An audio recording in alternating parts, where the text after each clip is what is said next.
En el tercer episodio, de Hablemos de Parkinson, nos va a acompañar la logopeda, Rosa María Muñoz. Bienvenidos al tercer episodio de Hablemos de Parkinson, un espacio dedicado a profundizar el abordaje integral de la enfermedad de Parkinson, a través de entrevistas con profesionales, como ya hemos hecho en los anteriores episodios, con la psicóloga Alba y Arturo, el fisioterapeuta. En cada entrega buscamos comprender cómo cada disciplina contribuye a optimizar la calidad de vida de las personas que viven con esta condición.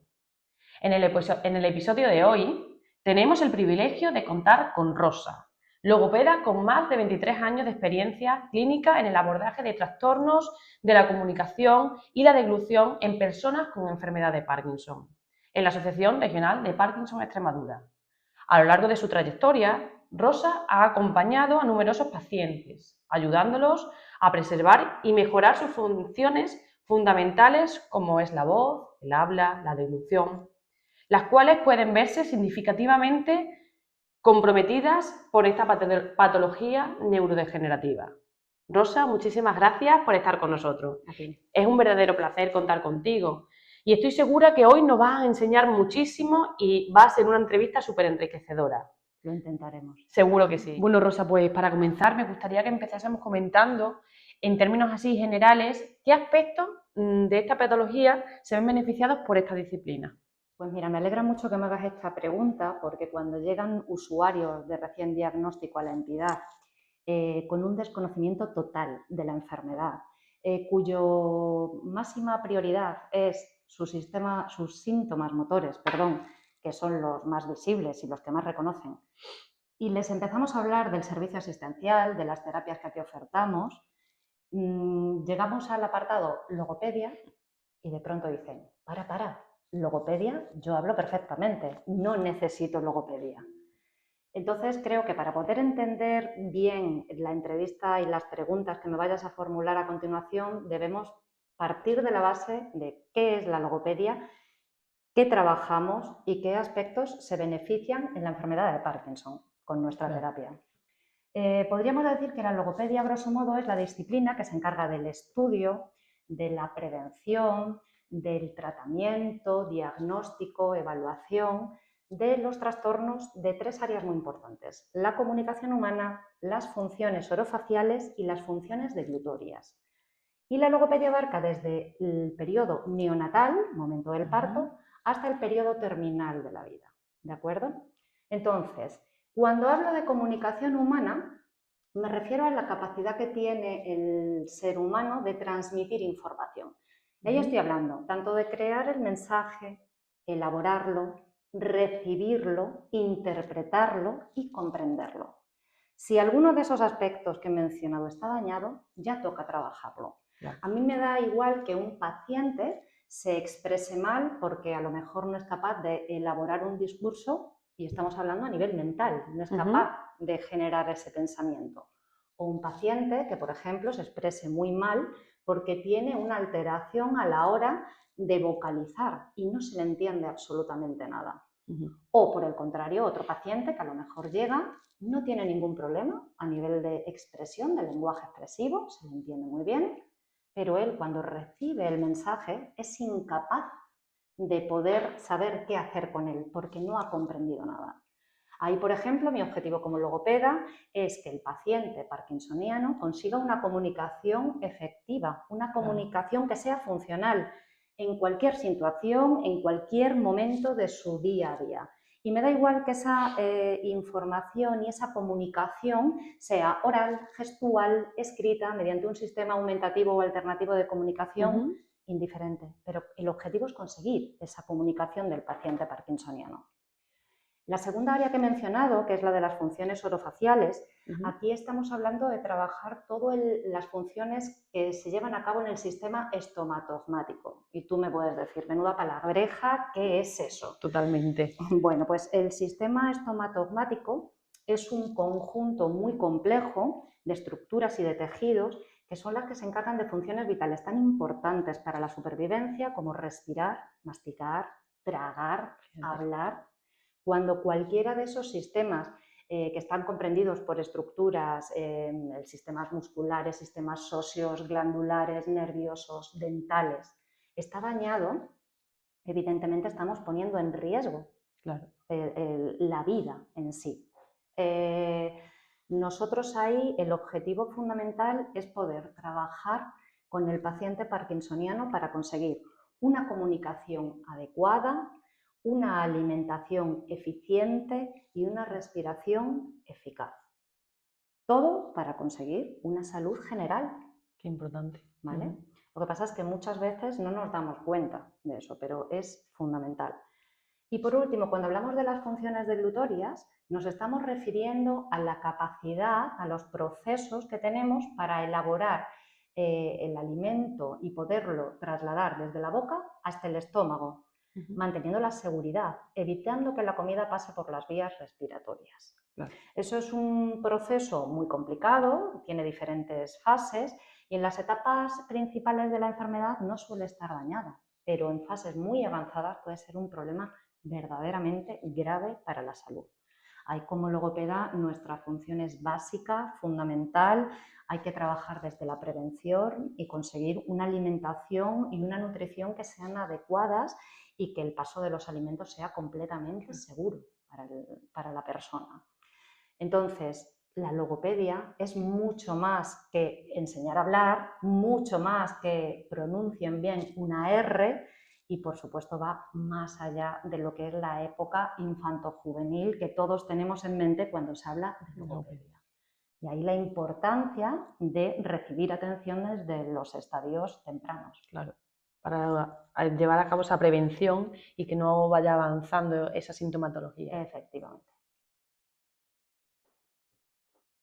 Bueno, Rosa, pues ahora, si te parece bien y para que la gente que nos escucha lo pueda comprender de una forma más sencilla, podemos ir analizando una a una de esas áreas que nos has explicado como ejemplo y vivencias desde tu experiencia clínica con esta enfermedad. ¿A qué problemas de voz pueden enfrentarse los pacientes con enfermedad de Parkinson? Y como consecuencia, su entorno social más cercano. Vale, mira, en primer lugar, cuando hablamos de voz, hablamos del sonido que sale por nuestra boca y que produce la laringe. Nuestra voz puede ser de mejor calidad o de peor calidad, ya depende de un montón de factores, tanto internos como externos. En el caso del enfermo de Parkinson, la voz está muy disminuida y en algunas ocasiones llega a ser tan bajita que es casi inaudible. Es en estos puntos cuando llegan a la entidad, empiezan a tener terapia con nosotros y una de las primeras preguntas que le formulo es ¿cómo consideras que es tu voz? ¿Crees que hablas alto, que hablas bajo? Y es muy curioso cuando dicen, pues mira, ahora que lo dices, a mí todo el mundo me dice que hablo muy bajo, pero yo creo que el problema es de los demás, que es que mi pareja del oído no anda muy allá, porque yo me escucho perfectamente. Y es en ese punto cuando tenemos que explicarles que efectivamente el problema es de ellos, que existe una disminución de la capacidad pulmonar, que existe una incoordinación de toda la musculatura que interviene en la respiración, que por eso se fatigan al hablar, se asfixian en frases muy largas, no saben cuándo respirar. Yo intento explicarles que igual que tienen una incoordinación o una rigidez a la hora de caminar, a la hora de vestirse o de realizar cualquier actividad motora, ocurre también cuando estamos respirando. Entonces, si hay una incoordinación muscular que impide que respire de forma correcta, hay una disminución de la capacidad pulmonar. Encima le añadimos esa alteración postural en la que el tronco está encorvado, el cuello en extensión, los órganos resonadores, que son los que se encargan de que la voz suene perfectamente y alta, no funcionan. ¿Qué ocurre? Que no se me entiende. Hablo muy bajito, muy bajito. Mi voz es baja, mi voz es grave y en muchísimos casos está muy nasalizada. Por eso es muy importante recibir intervención logopédica para trabajar esa coordinación entre la fonación y la respiración para poder potenciar el volumen. Bueno, pues entonces aprovecho para, aunque creo que ha quedado bastante claro, pero ¿nos puedes hablar ahora sobre los problemas de habla a los que tienen que enfrentarse este tipo de enfermos? Claro que sí, mira, cuando hablamos de problema de habla tenemos que mencionar la prosodia, que es quizás la dimensión que está más dañada desde las etapas premotoras y en las etapas tempranas de la enfermedad, junto con esa habla desdibujada, esa imprecisión de las consonantes. Y si te preguntas qué es la prosodia, que seguro que mucha gente lo desconoce, es la dimensión que abarca el acento, la entonación, la melodía, el ritmo, la velocidad del habla, todo eso. ¿Qué ocurre en el enfermo de Parkinson? Existe una alteración generalizada de todos esos aspectos. El ritmo es irregular. El que no tiene una taquilalia y habla muy rápido, habla muy despacio. Suelen tener problemas a la hora de establecer un ritmo continuado y suelen tender al encasquillamiento, a ese tartamudeo. Muchísimas veces la entonación es inexistente, es un habla monótona, completamente lineal. Y ahora vamos a enlazar con lo anterior que tú me has dicho. Hemos dicho que la voz, ¿recuerdas? Es muy bajita, Sí. es hipofónica. Sí. Si yo tengo una voz muy baja y ahora además le voy a añadir que es una melodía completamente inexistente, un habla monótona, lineal, sin ningún tipo de expresión, sin ningún tipo de inflexión vocal. Además, la alteración postural, mis problemas musculares y de incoordinación que hacen que tampoco tenga expresión facial, una cara de máscara, una hipomimia, en lo que llamamos en terminología médica. Si junto todo eso, lo que se forma es una disartria hipocinética, una disartria neurógena, es decir, un habla completamente ininteligible. Claro. Paso a ser incapaz de comunicarme porque todo lo que sale por la boca la gente no puede comprenderlo. No nos olvidemos que la prosodia es fundamental para la comunicación. Yo siempre pongo el mismo ejemplo. Decimos que la cara es el espejo del alma y cuando vemos a una persona sabemos por su cara cómo se encuentra. Pero no nos engañemos, la forma de hablar y la voz también indican cómo se encuentra una persona. Claro. Nosotros cuando cogemos el teléfono no estamos viendo a la persona que está al otro lado de la línea, pero sabemos perfectamente si está triste, si está pletórico, si está enfadado, si quiere hablar o si no. Claro. Porque sabemos, nos da mucha información la forma en la que transmitamos ese mensaje. Como ellos tienen problema para transmitirlo, por sus problemas musculares, por sus problemas orgánicos, por sus problemas de voz, y encima ahora le añadimos también esta parte del contexto, llega un momento en el que dicen, ¿para qué voy a hablar? ¿Qué es ahí la gravedad? La gravedad no es que el paciente no se le entienda. Por supuesto, hay que trabajarlo, hay que rehabilitarlo, hay que conseguir, como hemos dicho antes, una comunicación por encima de todo que sea integral y que sea funcional a través de cualquier medio. Pero es que estamos entrando en otro punto más peligroso que puede ser un trastorno neuropsiquiátrico. Si un paciente está continuamente en un entorno social en el que le están diciendo ¿qué? ¿Qué dices? Oye, mira, que no te entiendo, repite, o acabo la frase con él directamente porque le digo sí, venga, vale, con tal de que no continuar esa conversación, el paciente parkinsoniano dice, ¿para qué voy a hablar? No puedo entrar en conversaciones grupales. Nadie me entiende. Me dicen que repita. Prefiero mantenerme aislado. Prefiero mantenerme en silencio. Y ahí entramos en un mundo muy peligroso que es el del mutismo voluntario. Un aislamiento social que puede ser muy grave y muy discapacitante. Por lo tanto, aquí hago un llamamiento, más que a los propios afectados, a los familiares. Considero que la logopedia hay que dar una formación exhaustiva a todo el entorno, bien sean familiares, cuidadores, directos, indirectos, al entorno social, laboral en el que esté ese individuo afectado por la enfermedad de Parkinson. Claro. Porque en las diferentes fases va a haber una comunicación distinta. Y hay que entenderla, hay que saber cómo actuar, hay que saber cómo hablar, hay que saber cómo avanza la enfermedad. Muchas veces cuando llegan a terapias, lo primero que dicen es, uff, yo no quiero saber tanto de la enfermedad, no me des esa información. Pero yo creo que eso es un error inmenso. No hay peor cosa que ser ignorante de tu propia enfermedad.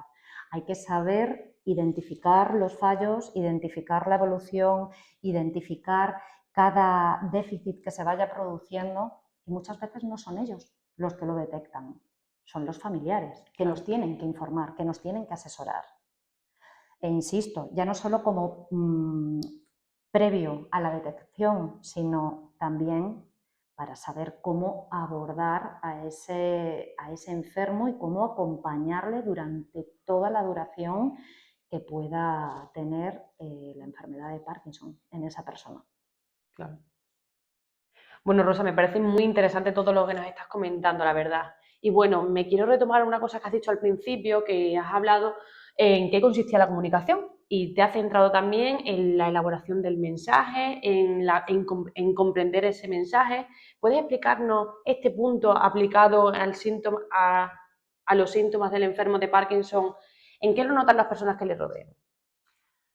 Mira, aquí hablamos de un apasionante mundo, que es el de las funciones cognitivas.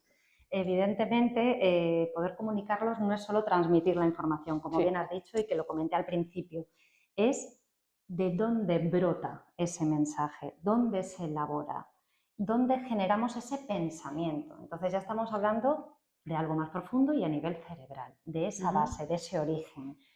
En el enfermo de Parkinson las funciones cognitivas están muy dañadas, además muy dañadas desde el principio, desde el inicio, especialmente las funciones ejecutivas.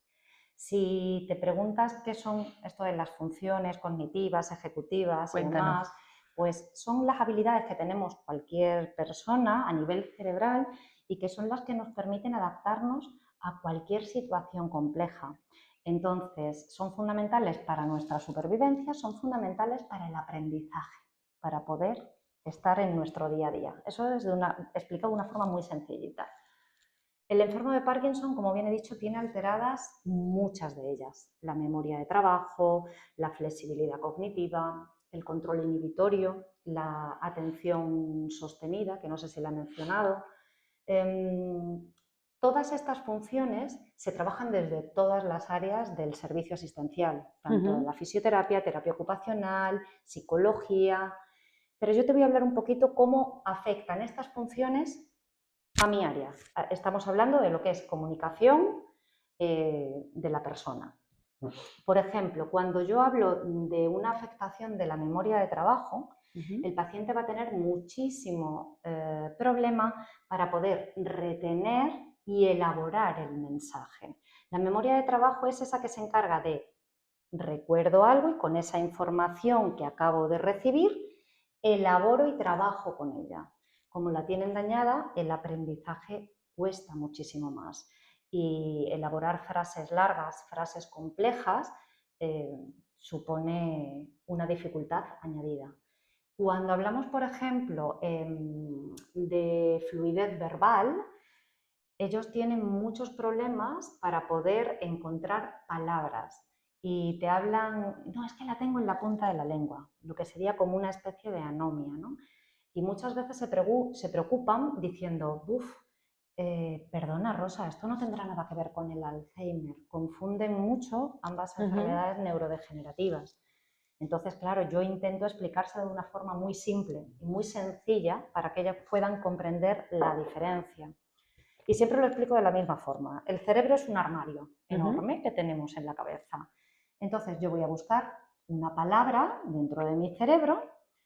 ¿Y qué ocurre cuando tengo otra enfermedad, otra demencia tipo Alzheimer, por ejemplo? Voy a buscar esa palabra, abro el armario y está completamente vacío. En el armario no hay nada. No está. No puedo encontrar porque no hay nada. Me voy al cerebro, al armario de una persona con enfermedad de Parkinson. Voy a buscar una palabra, abro el armario y me encuentro todo desordenado. Las camisas están con la ropa interior, las blusas están con la ropa interior de mujer, la ropa de verano está con la de invierno. Armario Hay adolescente. un desorden tal que soy incapaz de encontrar la palabra que quiero, el concepto que quiero. Por eso la dificultad añadida, ¿vale? Esa lentitud en el procesamiento de la información para acceder a la información. Ellos tienen tanto problemas de fluidez semántica, que es encontrar palabras de un concepto concreto, como la fluidez fonológica, palabras que empiecen por una determinada letra. Y eso, evidentemente, a la hora de establecer una conversación en un tú a tú, estando tranquilamente en un bar o en un restaurante o en algo completamente distendido, supone un problema. Claro. Porque además, cada vez que intentan encontrar una palabra, no tienen el recurso suficiente para poder buscar otra adicional, se agobian, se paran y memoria reciente, que también está dañada junto con la memoria de trabajo que comentábamos, ya no sé por dónde voy, me he perdido en el hilo de la conversación. ¿De acuerdo? Entonces, es algo que repercute muchísimo en todo el tema del pensamiento y elaboración del discurso. Cuando hablamos de que tienen problemas de planificación, ellos saben perfectamente lo que quieren decir, lo tienen clarísimo, pero una cosa es luego lo que salga por su boca. Porque las ideas las reciben, brotan de su cabeza, pero no son capaces de saber qué tengo que decir primero, qué tengo que decir después, empiezan a mezclar todo y al final es muy difícil comprenderlos. Claro. El control inhibitorio es otra cosa que también repercute mucho en el lenguaje. El enfermo de Parkinson prácticamente desde el inicio tiene un trastorno del control de impulsos. Y en este caso, hablando en términos de comunicación, se nota mucho a la hora de no respetar los turnos, automáticamente esa respuesta impulsiva sin que tú hayas terminado de acabar la frase, todo lo que les viene a la cabeza automáticamente te lo tienen que decir. No, muchas veces pierden esa inhibición en cuanto a lo que es moralmente correcto o a lo que debemos decir en cada momento. No hay filtro ninguno, lo primero que quiero decirte te lo voy a decir, sea correcto o no sea correcto. Entonces, eso también muchas veces genera bastantes conflictos. Claro. Cuando hablamos de la atención, tienen grandes dificultades para mantener la atención de forma prolongada, lo que llamamos la atención sostenida, esa atención mantenida. Por lo tanto, seguir el hilo de las películas, conversaciones largas, mucha gente hablando al mismo tiempo, para ellos es una locura. ¿Vale?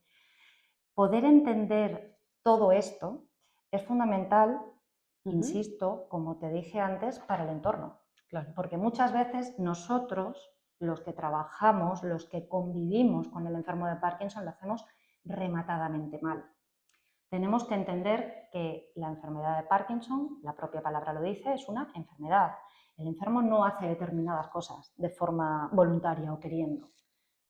Si tiene un trastorno de impulsos, un problema de memoria reciente, un problema de flexibilidad cognitiva, que son muy rígidos, grandes dificultades para cambiar de tema, para adaptarse a todo, nosotros tenemos que ser conscientes de esas limitaciones. Claro. Y tenemos que ser capaces de reconducir la conversación, de no agobiar al usuario, en este caso, a sentirse incómodo. Claro. Hay que tener mucha paciencia, es muy difícil en muchas ocasiones poder establecer una conversación muy fluida y muy variada. Si supiéramos más de la enfermedad, si nos preocupásemos un poquito más por entender realmente cómo comunicarnos con el enfermo, sería todo mucho más fácil. Pero el problema aquí nuestro y de la sociedad en general es la intransigencia y ahora, rápido, en el momento, respóndeme qué estás diciendo, si eso es una tontería. Tenemos una facilidad pasmosa para juzgar y muchas veces para decir cosas que pueden ser hirientes para la otra persona. Claro. Entonces, creo que hay que entender muy bien el tema de las funciones cognitivas y que hay que abordarlas además desde el momento uno, porque muchos de ellos, cuando llegan, están convencidos de que sus habilidades cognitivas están intactas. Y no nos engañemos, desde el momento uno del diagnóstico ya hay una afectación Claro. neurológica. Por lo tanto, evidentemente, en menor grado o en mayor grado va a empezar a haber una afectación que debe de intentar rehabilitarse, trabajarse, aprender estrategias y mejorarse para que todo sea mucho más fluido y mejore la comunicación, tanto por parte de ellos como sobre todo para el entorno de la convivencia, que es muy difícil, porque esta enfermedad realmente es difícil de comprender para la persona que convive con ella. Bueno, pues hasta ahora hemos estado hablando sobre los aspectos más comunes de la comunicación del paciente con Parkinson, pero ¿qué me puedes decir o qué me puedes comentar sobre los problemas de deglución? ¿Son tan importantes como dicen? Vale, efectivamente los problemas de deglución son muy graves y estamos hablando de muy graves porque pueden llegar a causar la muerte. No como tal el problema de deglución, sino la consecuencia a largo plazo de tener un trastorno en cualquiera de los procesos de elaboración del alimento en la boca hasta su traspaso al estómago, que es lo que llamamos disfagia. Tenemos que tener en cuenta que en las fases tempranas de la enfermedad prácticamente ninguno va a tener esos problemas. Es raro, es poco frecuente. Sin embargo, a medida que la enfermedad avanza, estos problemas van siendo más notorios. Además, están bastante relacionados también con el tema del problema de vocalización, lo que hemos comentado antes. Cuando te he hablado de la disartria, de ese problema para articular, porque la musculatura no funciona, evidentemente, si mi musculatura no funciona para poder vocalizar, no va a funcionar para poder masticar. Claro. Es el mismo sistema, los mismos órganos, músculos, nervios, que intervienen en ambas cosas. La disfagia llega a ser muy peligrosa porque puede afectar al 50% de los enfermos de Parkinson. Entonces, es algo que debe de tratarse sobre todo a nivel preventivo desde los inicios. La disfagia neurógena que nos atañe en cuestión en la enfermedad de Parkinson es una disfagia orofaringea, efectivamente de lo que te acabo de comentar, de la elaboración del alimento, de ese bolo a la hora de pasar hacia el esófago. Ahí es esa principal causa en el que la musculatura falla y entonces los alimentos se van por vía respiratoria. No es simplemente el hecho de que me atragante, ¿vale? Porque mucha gente puede decir, no, mira, perdona, pero si yo no me atraganto nunca, a mí nunca se me va por mal sitio.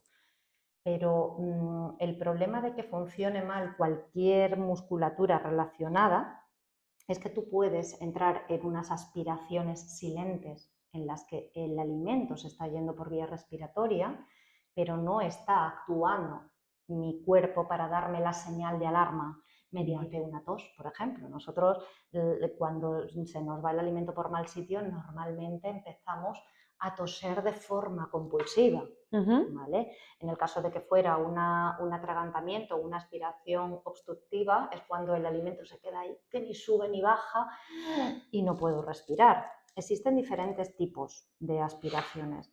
En cualquier caso, es algo que tenemos que trabajar desde el momento uno. Además, también está muy relacionado ya no solo con el problema muscular que tienen a la hora de poder masticar, de abrir bien la boca, de elaborar el alimento. ¿Recuerdas que te he hablado del trastorno del control de impulsos? Sí. Bueno, pues ellos tienden muchas veces a esa ingesta impulsiva. Me Claro. van a quitar la comida del plato.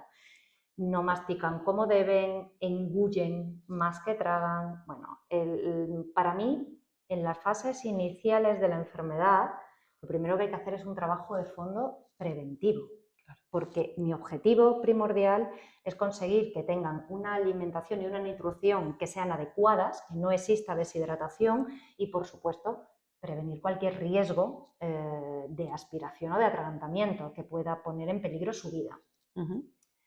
Esa prevención hay que hacerla desde el momento uno, enseñándoles a comer, haciendo consciente al enfermo de que el acto en sí de sentarte en una mesa, estar colocado de forma correcta, tener un control postural, evitar todo tipo de distracciones, saber cómo tengo que colocar la boca, saber qué puedo y qué no puedo hacer durante las comidas.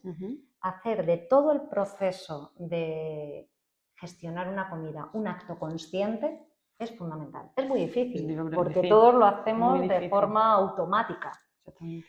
Pero es importante. Y es muy importante sobre todo también el asesoramiento aquí a las familias, insisto. Hay muchas veces que el enfermo no va a saber si tiene un atragantamiento. De hecho, te puede decir, no, yo nunca se me ha ido por mal sitio. Y luego le preguntas, ¿tiendes a carraspear? Y te dice, ay, sí, estoy todo el rato carraspeando. Es un síntoma muy llamativo. O cuando están bebiendo agua y después, justo de beber agua, automáticamente la voz cambia.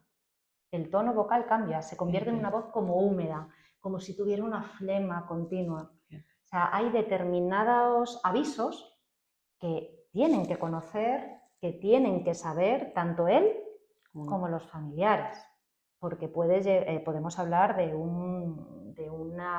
algo realmente grave, insisto, que puede llegar a la muerte, porque cuando un problema de disfagia se va agravando, yo empiezo a tener una aspiración, no pasa nada, se me ha quitado.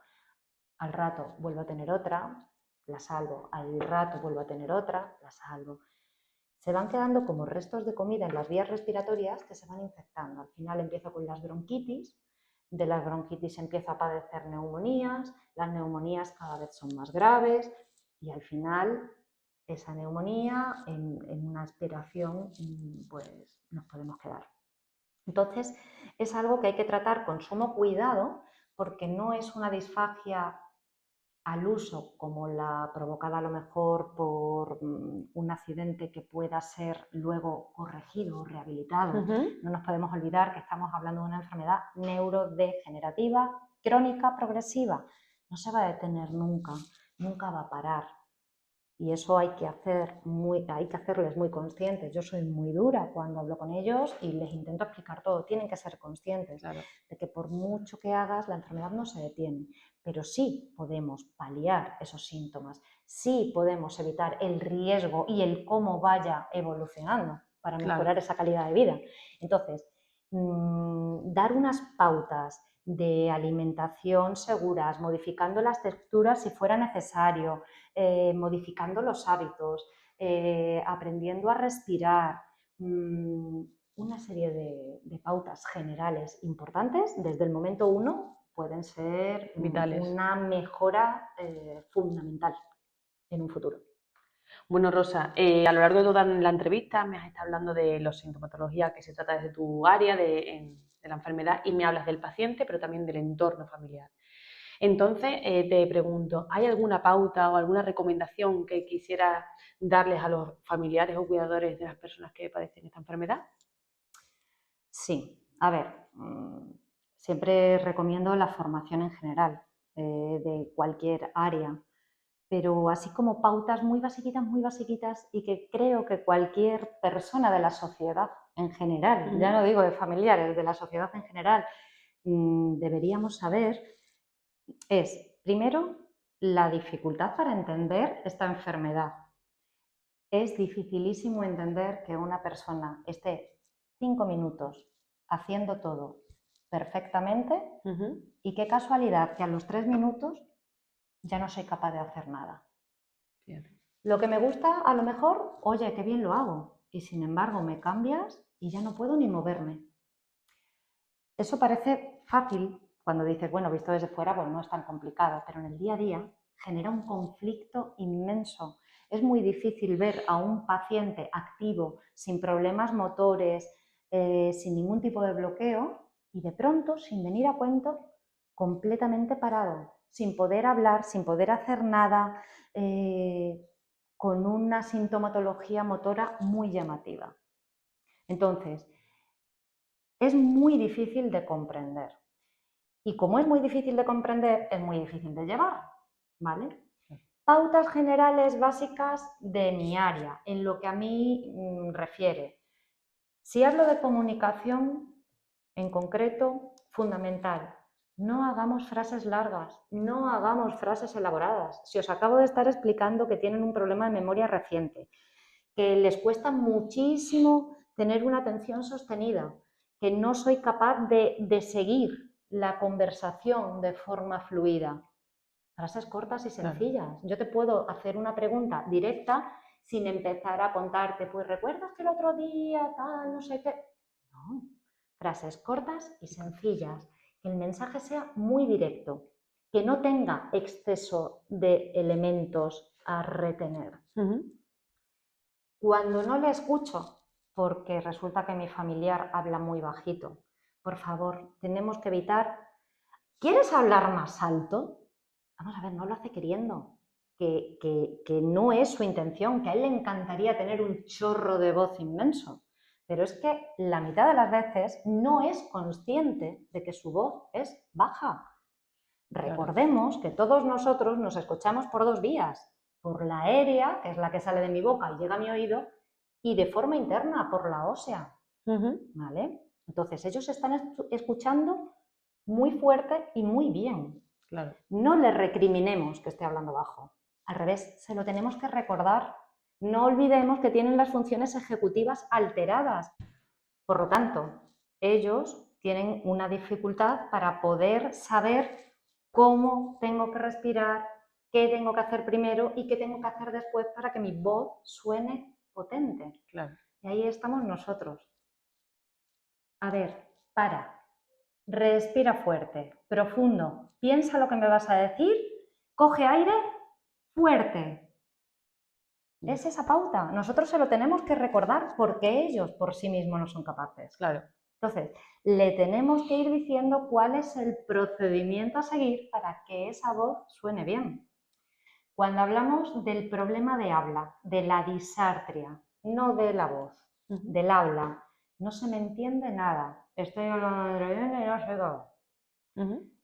No se lo recrimino, no le digo lo mal que habla, le digo, tranquilo, no pasa nada, despacio. Vamos a intentar vocalizar. Abre mucho la boca, como masticando las palabras. ¿No tenemos prisa? No te aturulles, no hables rápido. Claro. Despacio. Nosotros tenemos que ser su modelo a imitar. Claro. ¿Vale? Entonces, eso es lo que se nos olvida. Y ya no es que se nos olvide, sino que encima tendemos a recriminarlo.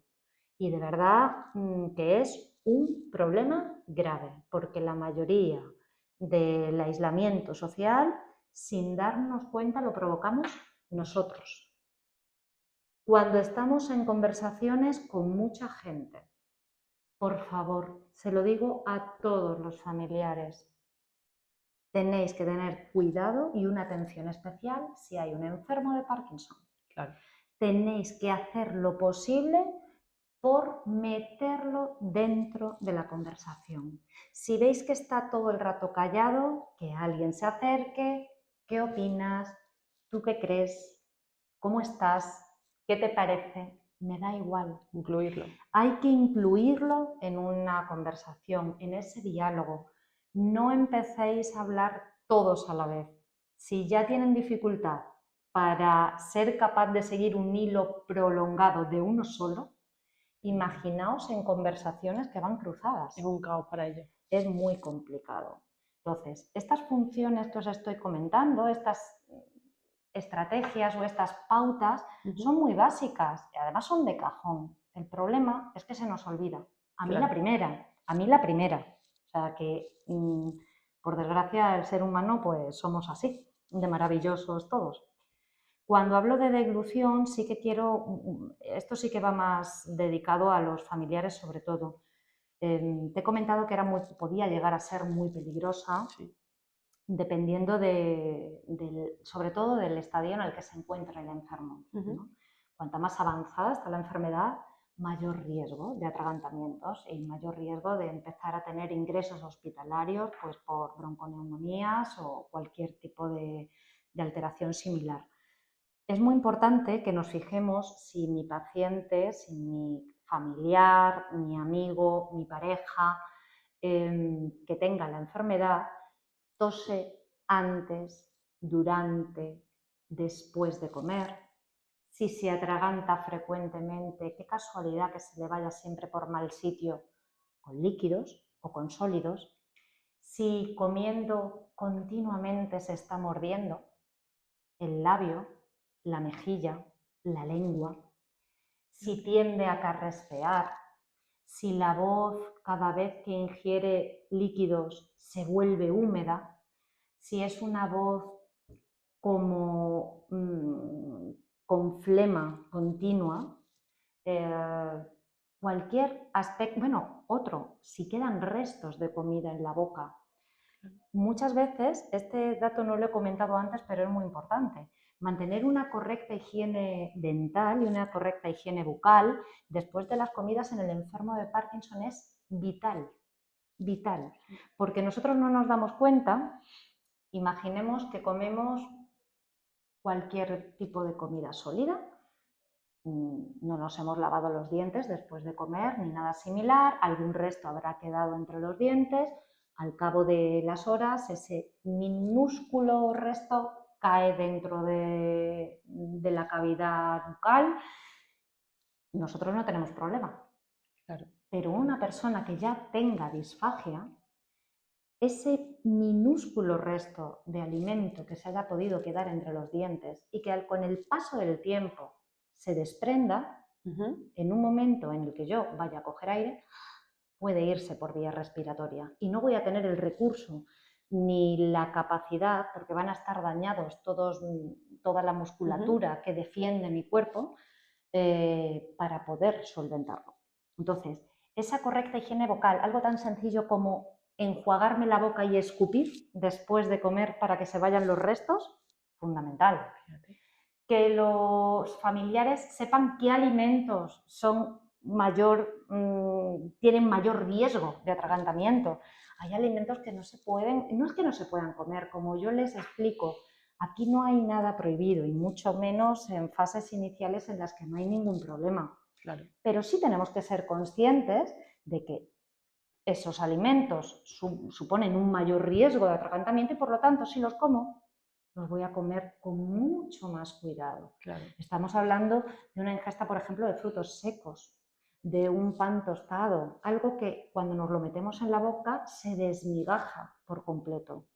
Las texturas mixtas son muy peligrosas. Llamamos textura mixta al alimento que introducimos en la boca y que tiene una parte sólida que tenemos que masticar y al mismo tiempo una parte líquida junta. Por ejemplo, el tomate, la sandía.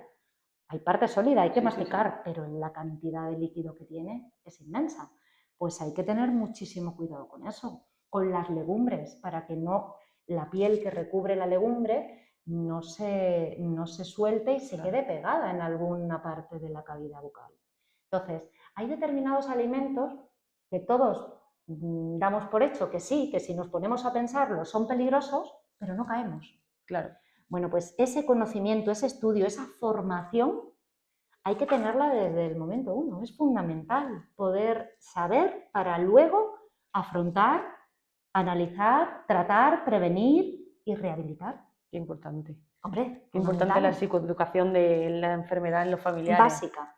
Básica en la enfermedad de Parkinson, básica en cualquier enfermedad neurodegenerativa.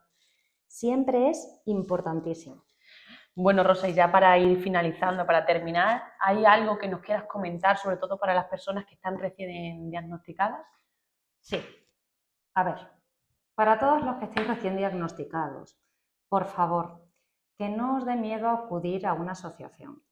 Que no se os puede olvidar que tenéis una enfermedad neurodegenerativa, progresiva, crónica. Por favor, no se detiene nunca. Entonces, en esta enfermedad, lo que les intento explicar desde el momento uno en el que llegan es que es importantísimo coger al toro por los cuernos, dicho de forma sencilla. La rehabilitación hay que empezarla desde el momento uno, cuando las capacidades están bien, cuando no hay todavía un daño evidente o muy significativo. Hay varios que cuando llegan a la entidad te dicen, no, pero yo todavía estoy estupendo. Ya más adelante acudiré a recibir terapia. Eso es un error inmenso, un error garrafal. Desde el momento del diagnóstico, yo animo a todas las personas que se acerquen a la entidad, si no es en la entidad, en cualquier otro servicio, pero la rehabilitación tiene que formar parte de su día a día. O sea, aprender a prevenir, aprender estrategias, corregir malos hábitos que todos tenemos instaurados, que eso es inevitable. Todos hablamos mal, todos respiramos mal, todos nos movemos de forma incorrecta, todos tenemos alteraciones posturales erróneas. Cualquier persona. O sea, si no nos enseñan desde el momento cero base del diagnóstico, ya vamos tarde. Entonces, animo absolutamente a todas las personas recién diagnosticadas que acudáis a la entidad, al servicio de rehabilitación, a la asociación más cercana que tengáis en vuestra localidad para poder informaros y asesoraros. La rehabilitación es fundamental desde el momento 1. Prevenir es la base, prevenir. Mejorar las capacidades que tenemos. Si no podemos mejorarlas, mantenerlas el máximo tiempo posible para conseguir esa mejora de la calidad de vida. El movimiento asociativo para mí es prioritario, además, ya no solo para el enfermo, que por supuesto, que ahí hablaríamos de servicio asistencial, pero para todo lo que te he estado diciendo desde el principio de la entrevista, para poder formar al familiar, para poder informarme si tengo cualquier duda, para tener un asesoramiento continuado de por vida, desde el momento 1 hasta la fase final de mi vida. Si por bienes será interminable. Pero, insisto, el movimiento asociativo, ese acompañamiento continuado, ese servicio asistencial que puede mejorar mi calidad de vida, es básico. El tratamiento farmacológico o quirúrgico, el tratamiento rehabilitador, todo junto con un correcto asesoramiento que nos sepa indicar en cada momento, en cada fase de mi enfermedad, cuál es el recurso más adecuado. Eso es el pan nuestro de cada día. Y animo a todos a que no tengáis miedo, os acerquéis, os informéis y os asesoréis como es debido por profesionales que entiendan realmente de la enfermedad. Porque repito que no hay peor cosa que ser ignorante de la enfermedad que padecemos. Bueno, Rosa, pues muchísimas gracias. Ha sido una entrevista muy, muy interesante. Creo que tus más de 23 años de experiencia se han expuesto aquí y has dado una información importante, clara, concisa, que muy entendible para todos los públicos. Y nada, entonces solamente puedo agradecerte y nada. Muchas gracias a ti. Espero que se haya entendido un poquito. He intentado que sea muy básico para que todo el mundo pueda acceder a la información. Y me he sentido muy cómoda. Me alegro un montón. Gracias. Bueno, nos vemos en el próximo episodio.